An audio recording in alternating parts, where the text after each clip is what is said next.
Le monde de la télé-réalité n'est pas fait que de strass et de paillettes.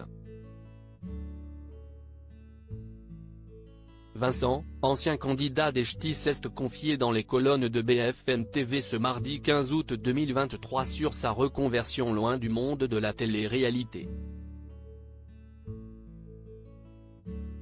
Le monde de la télé-réalité vit des moments compliqués. Pendant une dizaine d'années, les candidats et les émissions en tout genre ont fait les grandes heures de la télévision française. Les téléspectateurs ont suivi leurs aventures à travers les Marseillais et les Ch'tis, les anges de la télé-réalité, Moundir et les apprentis aventuriers ou encore la villa des cœurs brisés. Cela fait plusieurs mois maintenant que ces concepts ont moins le vent en poupe.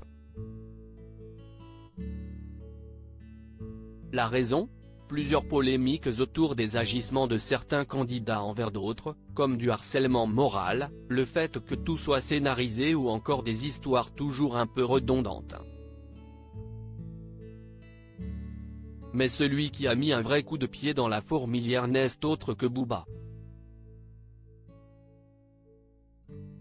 Le rappeur ne cesse de dénoncer les agissements de Magali Berda et de son agence Shona Events avec des placements de produits frauduleux et parfois même dangereux.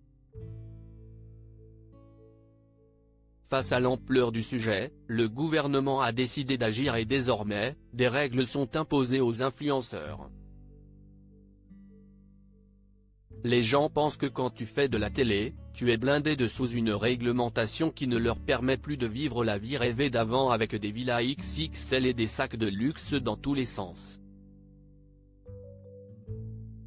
Les placements de produits ont grandement diminué et les salaires aussi. Si est-il la raison pour laquelle certains candidats, qui n'étaient de base pas les plus influents, se retrouvent aujourd'hui à devoir se reconvertir.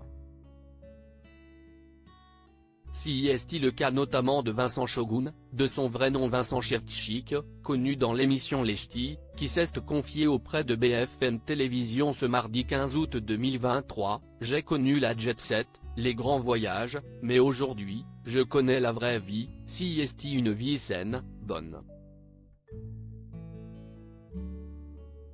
Mes projets, si est-il avoir une maison, un mariage. » En plus de l'arrêt global des émissions, Vincent a dû faire face à une affaire de drogue. Il y a quelques années, il a été arrêté à Amsterdam en possession de drogue et a dû faire 28 jours de prison en 2020. Les gens pensent que quand tu fais de la télé, tu es blindé de sous. Désormais, il officie sur des chantiers de construction. Et ses clients lui font souvent remarquer, « Ah, ça change de la télévision », lui a sorti l'un d'entre eux. Une vie de rêve qui n'aura duré qu'un temps.